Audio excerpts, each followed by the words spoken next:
sa pagbulig sa akong pagdaog, sa pagdalagog mang matuod, tungod sa akong nga pagsunod.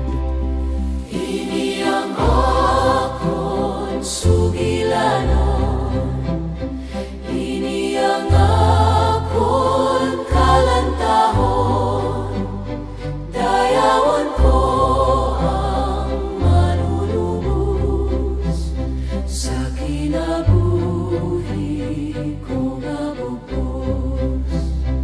Ako sa akon manunubos, malipayon karon kit sing bugos, sing mapailubon gabantay, nga puno sang gugma kag bugay. Ini ang akon sugilanon,